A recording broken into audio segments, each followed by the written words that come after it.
Kalau melihat Gen Z di Kalimantan Tengah khususnya, apakah mereka ini dengan kondisi ekonomi sekarang, sementara kemudian ada konteks mereka pengen mengapresiasi diri dengan self reward, healing dan sebagainya, ada nggak perilaku mereka yang kemudian merugikan atau ada gaya sendiri gitu? Mau nggak mengatur keuangannya, kesadarannya sendiri, karena dia harus memikirkan ke jangka panjang itu, perencanaan jangka panjangnya. Untuk seorang Gen Z dengan keinginan besar terkait dengan financial freedom, menurutmu gimana tuh? Realistis? Ilusi? Secara realistisnya,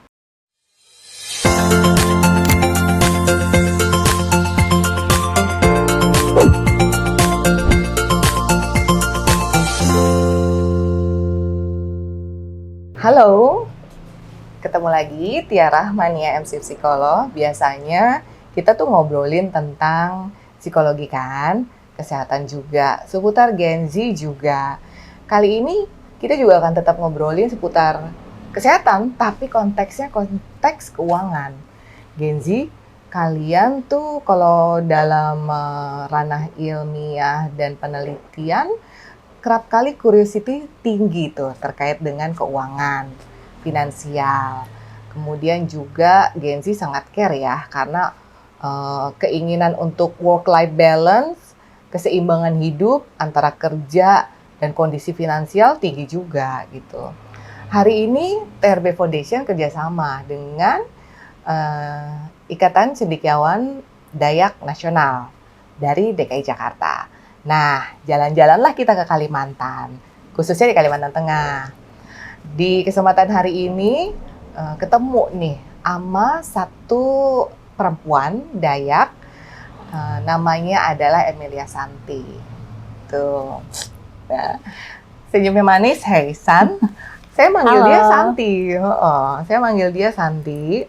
Dan luar biasa loh, karena kalau kita lihat kiprahnya di bidang perbankan, finance, itu dimulai dari sekitar tahun 2003 awal ya kan?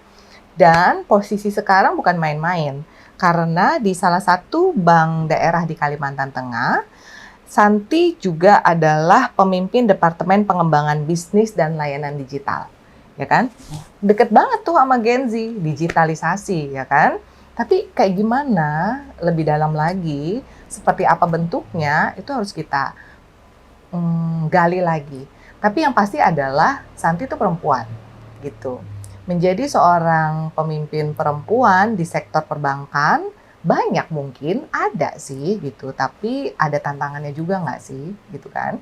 Dan lain lagi adalah kita akan cerita tentang isu-isu mungkin, atau hal-hal yang menarik terkait dengan finance atau finansial. San, ya, aku pengen tahu nih, kamu sampai di tahapan ini tuh prosesnya gimana gitu? Mudah apa enggak? Atau ada kaitannya nggak sih dengan konteks gender kamu? Itu ngaruh nggak sampai saat ini? Baik Bu Tia, terima kasih. Halo Gen Z semua. Perkenalkan saya Santi dari Palangkaraya, Kalimantan Tengah. Di sini diundang oleh Ibu Tia untuk gue panggilnya Tia aja, Tia, Tia boleh, Tia juga boleh. Mbak Tia terkait masalah finansial ya, keuangan. Jadi selama ini saya berkarir dari Januari 2003, hampir 23 tahun saya di bank daerah. Jadi banyak perubahan-perubahan yang terjadi terkait masalah-masalah layanan perbankan yang sudah kami alami, yang notabene dulunya misalnya kita sekarang kan lebih ke arah digital ya. Kalau dulu kita masih secara sistemnya masih lebih banyak sistemnya tuh manual. Nah, di awal-awal manual di bank daerah itu. Kemudian seiring dengan perkembangan, kita saat ini harus bertransformasi ke arah digital. Jadi cukup banyak juga tantangan yang dihadapi. kita penyesuaian supaya kita juga bisa memberikan hal yang terbaik baik itu untuk nasabah maupun masyarakat di Kalimantan Tengah, Bu Tia. Jadi sampai posisi saat ini beberapa tahap yang sudah dilalui itu mulai dari pekerjaan di bidang pelayanan, kemudian sampai ke analis kita sudah pernah jalani, kemudian sampai di posisi kita sebagai manajer menengah, manajer atas untuk mengelola sistem keuangan yang ada di bank kita saat ini. Jadi secara pribadi kalau saya memandangnya itu kita harus bisa cepat menyesuaikan diri terhadap transformasi digital yang sudah ada, Mbak Tia. Jadi untuk SDM-nya itu sendiri pun kita secara kita ya kaum milenial ya sekarang di era yang baru ini kita otomatis kita juga harus berhadapan dengan Gen Z juga di SDM Pasti kita. itu. Ya, Oh di iya, SDM kita. SDM ya? Ya, di SDM kita tuh okay. ya di staff kita juga mulai banyak Gen Z-nya juga masuk kan. Nah, karena memang kita menyesuaikan situasi dan kondisi yang ada saat ini. Kalau lihat professional experience-nya Santi itu kan kayaknya semua ranah pemimpin tuh sudah kamu masukin gitu di bank daerah ini ya.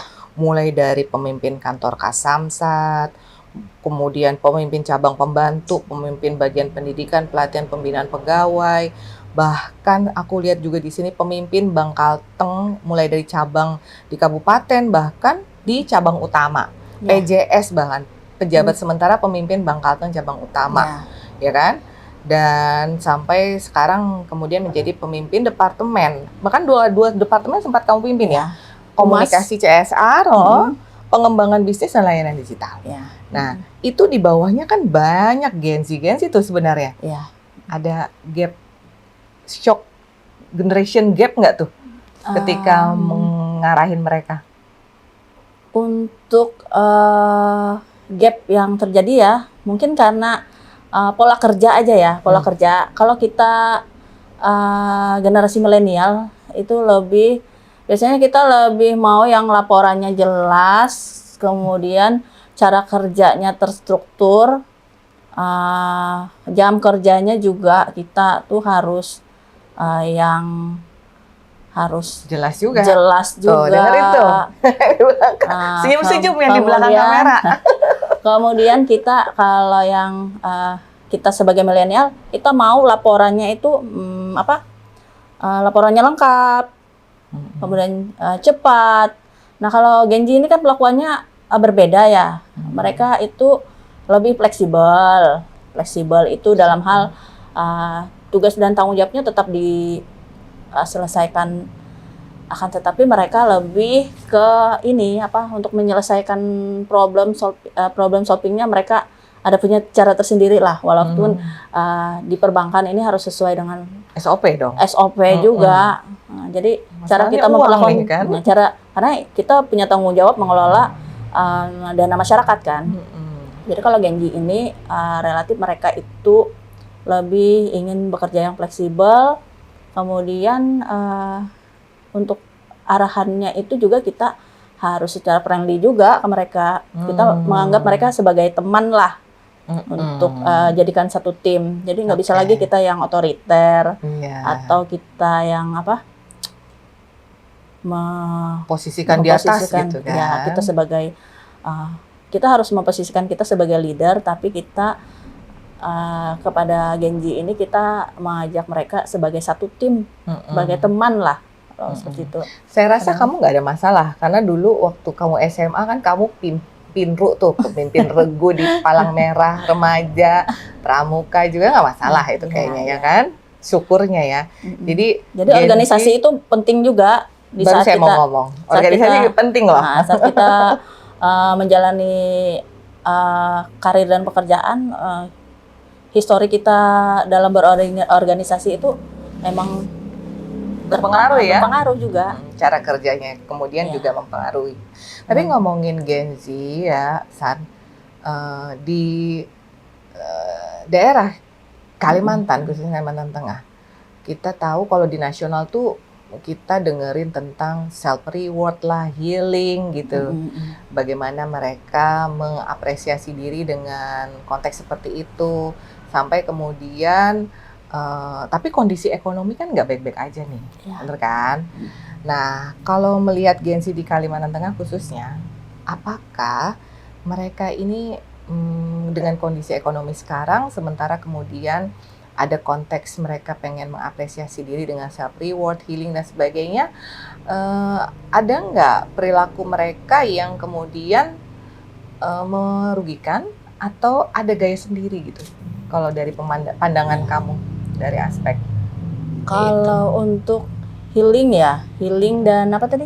Self reward. Padahal kan kondisi ekonomi nggak baik-baik aja. Ya. Untuk healing Boros healing itu sebenarnya kalau dia secara jangka panjang itu terus-menerus dilakukan oleh Gen Z itu memang dampaknya kurang baik ya. Akan tapi jika dia mampu mengatur keuangan, sudah mampu menabung, menyisihkan menyisihkan penghasilannya untuk hobi, untuk perencanaannya yang lebih matang, itu mungkin bisa ya kalau dia sudah mampu untuk menstabilkan keuangannya, Bu Tia. Tapi kalau dia melakukan healing kemudian tanpa ada perhitungan lebih lanjut, itu mungkin dampaknya untuk jangka panjang itu kurang baik untuk Gen Z. Akan tetapi nanti kalau misalnya dia sudah mampu menata keuangan dan menstabilkan keuangannya, dia mampu memperkirakan risiko-risiko yang akan terjadi dengan dia, misalnya dia punya penghasilan dalam 1 bulan itu, bulan depan dia udah healing ya. Jadi dia nggak bisa merencanakannya, Bu Tia. Nah, otomatis kan dia efeknya kurang baik bagi Gen Z itu sendiri. Tapi kalau dia sudah bisa membuat perencanaan, mengatur keuangannya, menstabilkan keuangannya, mungkin itu bisa aja. Bisa gitu. Bisa. Asal ada perencanaannya ya, San. Ada perencanaannya. Tapi kalau dan perencanaannya itu sendiri pun dia harus cari informasi juga kan, baik itu dari sekarang kan lebih banyak informasi cara pengelolaan keuangan yang baik ya, literasi keuangan lah istilahnya, bisa dari dari konsultan keuangan atau dari informasi-informasi yang ada di di media massa, media dan sosial ya, bisa seperti itu, Bu Tia. Jadi mereka sebenarnya Gen Z ini sangat dekat sama media loh ya. Betul. Jadi sebenarnya mudah aja cari informasi terkait dengan literasi keuangan. Cuma mau apa enggak kan gitu. Terus mau tergantung kesadaran masing-masing. Tergantung kesadaran masing-masing, kesadaran dan kemauan ya yang penting ya. Dia mau enggak mengatur keuangannya, kesadarannya sendiri, karena dia harus memikirkan ke jangka panjang itu, perencanaan jangka panjangnya. Jangan hanya dia memikirkan gaya hidup, kemudian memikirkan kebutuhannya saat ini yang tidak penting ya. Jadi dia harus memikirkan juga jangka panjangnya, perencanaannya seperti apa. Mungkin seperti itu. Healing boleh, nggak apa-apa gitu karena tingkat stres saat ini kan tinggi ya. Apalagi kondisi ekonomi kayak gini nih. Jadi mungkin healing perlu, hanya saja mungkin diatur perencanaannya lah. Oke. Kalau ngelihat dan kebutuhan juga. Gen Z yang jadi nasabahmu, ya di bank di mana tempat kamu berkiprah gitu, mereka tuh lebih banyak ada di mana sih? Apakah mereka lebih banyak yang berinvestasi, atau apakah mereka lebih banyak menabung? Apakah mereka banyak utang gitu? Yang kamu lihat, utang ini maksudnya kan mungkin untuk bisnis atau usaha kan, UMKM barangkali. Mana itu?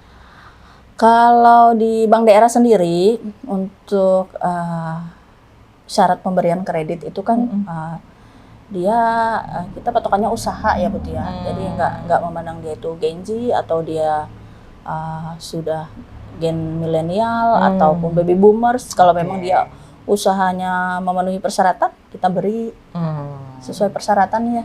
Oke, syaratnya tuh susah nggak? Kalau syarat yang standar aja lah. Apa tuh? Kalau syaratnya itu standar, ada usaha, Ada sumber pengembalian kreditnya. Usahanya harus ada dulu ya. Harus ada dulu. Bukan yang belum ada usaha mereka pengen bangun gitu ya. Gitu. Ya, umum lah seperti persyaratan di bank-bank lain lah. Kerjasama dengan universitas atau kampus sudah dilakukan nggak sih sama bank daerah? Kalau kerjasama itu lebih ke ini ya, ke ada divisi terkait yang menangani ya. Jadi sejauh ini kita sih ada literasi aja sih, literasi dan sosialisasi cara pengelolaan keuangan yang baik gitu. Ini ada konteks terkait dengan financial freedom, kebebasan finansial nih. Sekarang tuh kan Gen Z itu pengen banget mencapai itu. Kita pun juga sebenarnya seperti itu ya, tapi kan kita generasi milenial gitu, generasi yang udah lebih tua. Untuk seorang Gen Z dengan keinginan besar terkait dengan financial freedom, menurutmu gimana tuh? Realistis? Ilusi?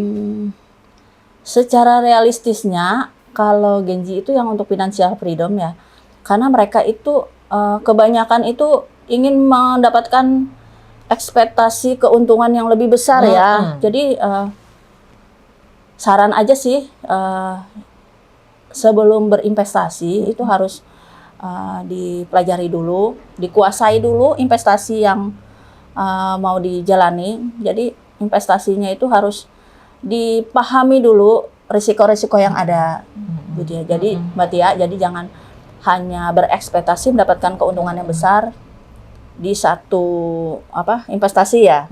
Jadi harus dipikir, harus benar-benar kita menguasai dulu investasi apa yang akan kita investasikan seperti itu. Yang cocok dengan kemudian mereka, risiko-risiko yang dihadapi juga signifikan atau tidak. Jangan sampai karena kita berharap keuntungan yang besar, kita menginvestasikan semua dana yang ada di situ, tapi kita tidak melihat risiko yang akan muncul seperti itu. Nah, yang paling tepat adalah kita berinvestasi, tapi kita masih punya pegangan untuk memenuhi kebutuhan kita saat ini. Kemudian kita juga bisa untuk menyimpan untuk perencanaan kita ke depannya seperti apa. Jadi jangan semua diinvestasikan tanpa kita memperhitungkan risiko yang akan terjadi, tapi kita juga tidak punya dana cash untuk memenuhi kebutuhan kita saat ini, seperti itu. Ada nggak tuh Gen Z yang di Kalimantan Tengah yang kayak gitu? Kan sosialisasi edukasi kita ke kampus tuh. Ya. Saya jadi kurius juga, apa yang kalian temukan di lapangan nih? Entah pertanyaan, entah mungkin keinginan yang mereka lontarkan gitu yang muncul gitu. Jadi kalau untuk mengetahui ada tidaknya di Kalimantan Tengah ya Bu ya, kita perlu penelitian survei lebih lanjut ya. Tapi kebanyakan itu Gen Z yang ada di Kalimantan Tengah ini kan dia lebih ke ada yang lebih mengutamakan gaya hidup. Sehingga misalnya penghasilan dalam 1 bulan berapa, cicilannya berapa, jadi tidak sesuai besar pasak dari tiang ya, sepertinya seperti itu. Mungkin ada beberapa, tapi kan seperti yang saya sampaikan tadi, kita perlu survei lebih lanjut untuk mengetahui secara mendalam. Jadi seperti itu Mbak Tia. Berarti entah nggak di mana-mana juga mereka yang besar pasak daripada tiang itu ada. Ada pasti. Kelihatannya. Tapi kalau kita mau lihat data lebih jauh lagi, ya perlu riset lebih dalam ya. Iya betul. Bahwa kemudian ada, kalau dari pertanyaan-pertanyaan yang muncul di kampus itu biasanya seputar apa sih pertanyaan mereka kalau kita sosialisasi ini, perbankan sosialisasi? Kalau di kampus itu mereka paling ini gimana caranya, misalnya mereka mau punya usaha apa kayak coffee shop gitu. Kayaknya menjamur tuh ya. Menjamur ya. Kemana saya lihat coffee shop asik juga sih. Iya. Cuman bener nggak sih konsumennya ada nih? Kadang-kadang saya mikir gitu ya. Tapi mungkin ada kok. Lebih ke komunitas kayaknya ya. Komunitas yang suka nongkrong, ngopi. Mungkin lebih banyak yang hobinya sama ya. Main game. Ya, seperti itu. Jadi lebih ke situ sih arahnya. Bagaimana membangun suatu usaha gitu pertanyaan mereka. Dan kita juga konsepnya juga kadang-kadang kita kalau literasi keuangan ke kampus-kampus itu kita juga menjelaskan kewirausahaan tadi Bu Tia. Cara mengelola keuangan. Jadi kita pengen setelah mereka lulus nanti gimana. Yang jadi didorong tuh entrepreneur ya. Entrepreneurship entrepreneurship yang berkelanjutan lah istilahnya. Sehingga mereka juga bisa bersahabat ya sama perbankan daerah gitu ya. Tapi kalau dilihat apa sih yang perlu ada nih ya? Ini jujur nih ngomongnya ya, karena kan Santi tuh udah ada di posisi-posisi strategis sebenarnya di perbankan saat ini ya, khusus walaupun di daerah ya. Tapi kayaknya kebutuhan apa ya dari Gen Z yang perlu dipenuhi nih sama perbankan daerah, tapi mungkin saat ini belum ada. The next gitu kayaknya belum ada. Ya kita lebih ke ini ya, memberikan literasi dan edukasi tadi. Semacam klinik konsultasi bisnis, konsultasi bisnis untuk anak-anak muda itu anak-anak muda itu yang kayaknya kita perlu perlu wadah ya. Jadi semacam ada laboratorium entrepreneur lah ya. Boleh seperti itu kita buka untuk seperti itu ya, klinik konsultasi bisnis yang untuk kerjasama kita dengan pihak kampus ya, atau badan eksekutif mahasiswanya mungkin diajak kerjasama ya.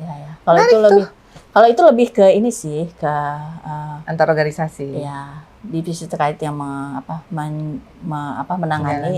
menangani untuk pemberian pembiayaan lah.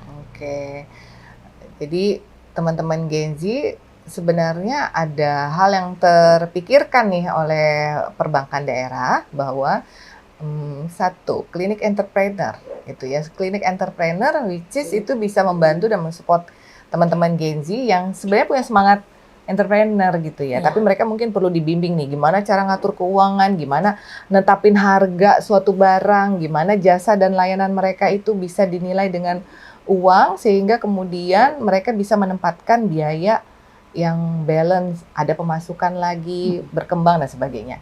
Menarik ya. Tapi kalau dilihat sejauh ini sebenarnya jujur ya, perbankan itu pengen nggak sih masyarakat itu cerdas secara finansial? Karena kan kayaknya ya perbankan juga punya tuntutan loh untuk dapat keuntungan gede loh, pemasukan gede, gitu nggak sih? Kalau secara kita kan bank daerah ya, bank daerah itu kan pemasukannya dari mana sih bank daerah itu? Kalau bank daerah itu kan pemasukannya sama seperti bank umum pada umumnya itu, Mbak Tia. Itu dari pemasukannya dari simpanan, kemudian simpanan masyarakat, kemudian dari pemberian pembiayaan juga dalam bentuk pembiayaan ke masyarakat juga. Kita sebagai bank daerah itu kita kan berkontribusi terhadap pembangunan perekonomian daerah juga. Jadi pastilah kita ingin masyarakat itu mampu mengelola keuangan dan baik, sehingga sebagian itu diinvestasikan di perbankan, sebagian itu dibuat untuk usaha ya, dan bank pun bisa memberikan pembiayaan juga jika masyarakat itu punya usaha. Jadi kalau mereka punya usaha, catat tuh ya. Jadi saling saling simbiosis mutualisme nih. Ya, simbiosis mutualisme lah antara kita perbankan dengan masyarakat. Jadi dana yang disimpan itu kami salurkan lagi ke pembiayaan. Sehingga masyarakat pun bisa menjalankan usahanya, dia bisa mendapatkan tambahan penghasilan, Yes. peningkatan perekonomiannya juga membaik. Kemudian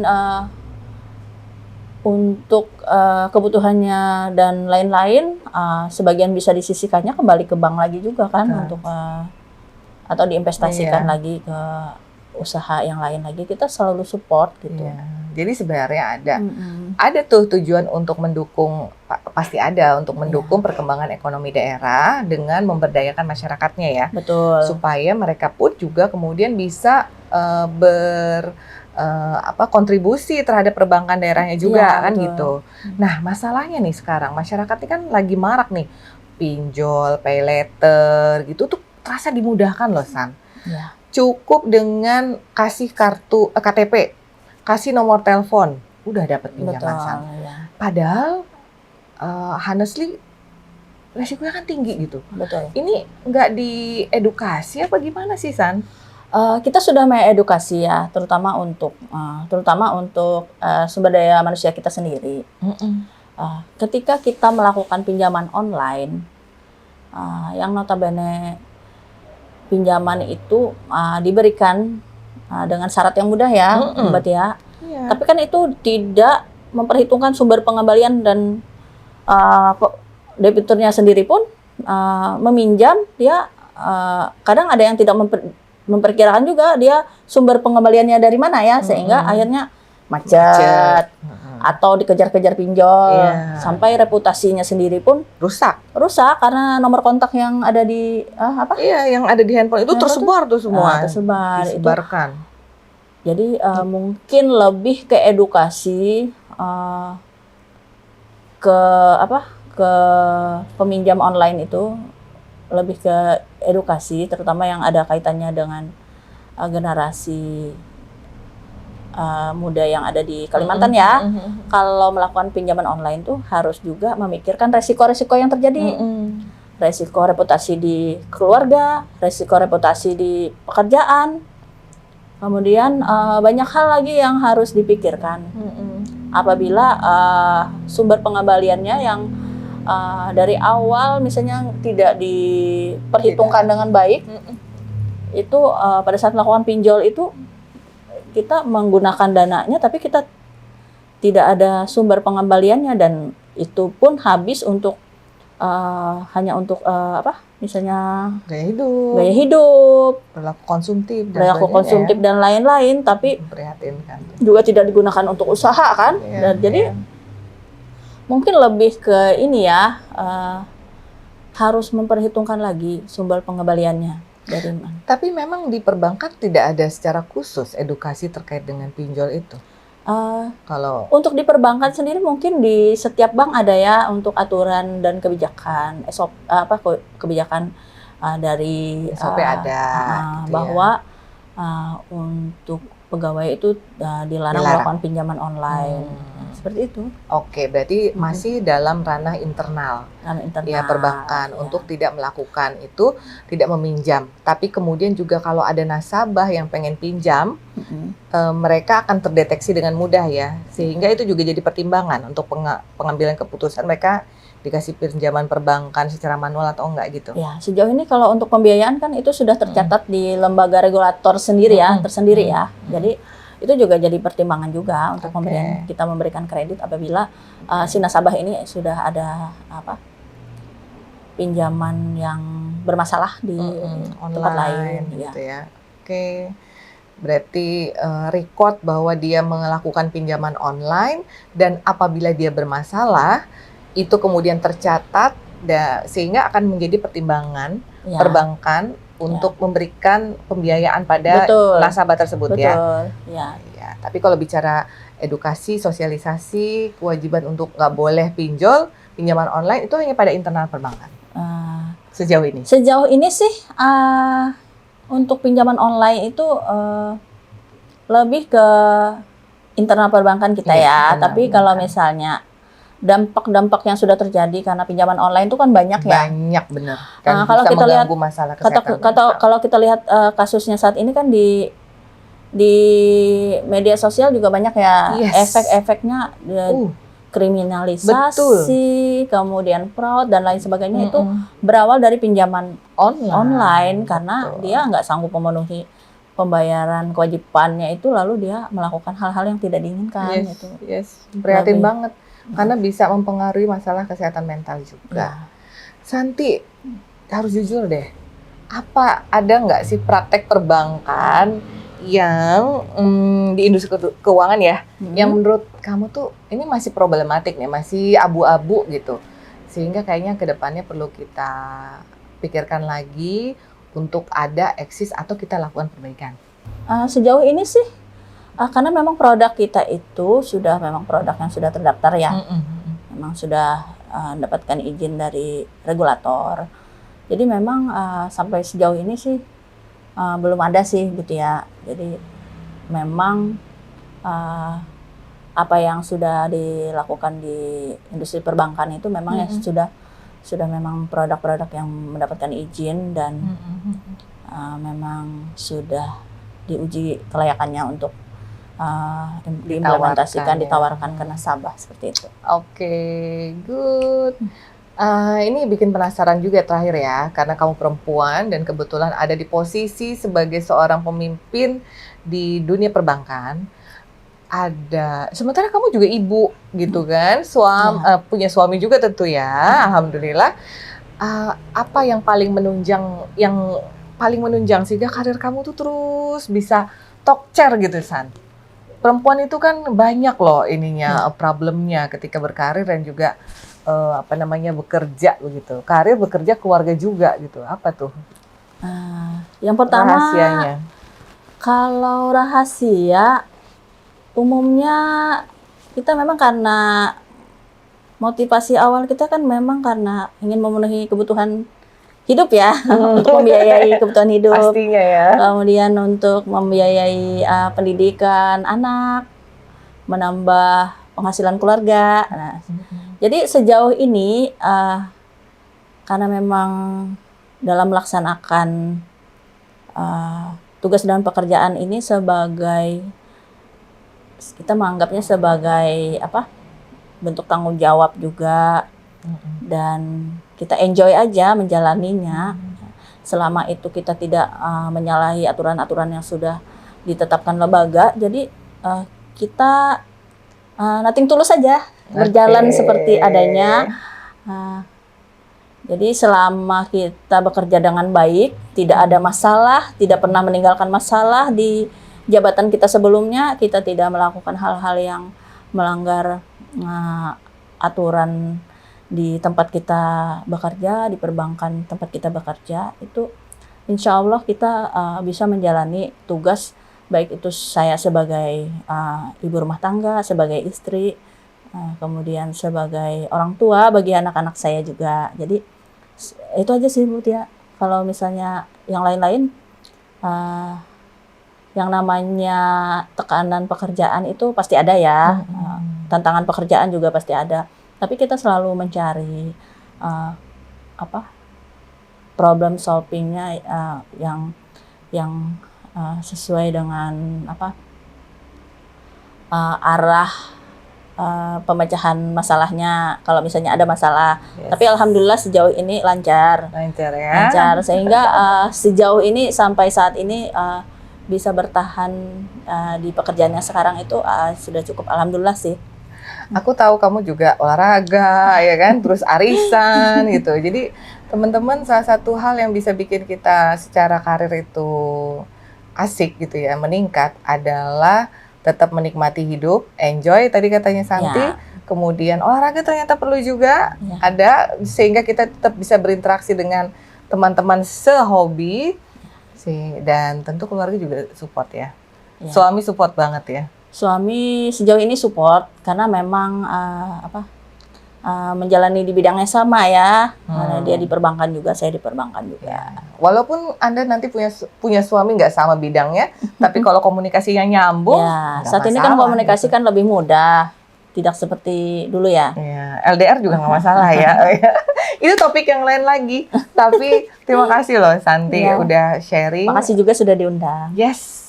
Kita jadi tahu banyak Gen Z-nya Kalimantan, khususnya Kalimantan Tengah, bagaimana behavior mereka dalam konteks finance, keuangan, tapi kita juga menyerempet mengenai bagaimana seorang perempuan Dayak yang kemudian eksis dan berkiprah terus di bidang perbankan, bahkan ada di posisi-posisi yang terbaik di bidangnya. Terima kasih, saya Tia Rahmania dengan TRW Foundation bersama Ikatan Cendekiawan Dayak Nasional DKI Jakarta. Terima kasih. Yes. Hey.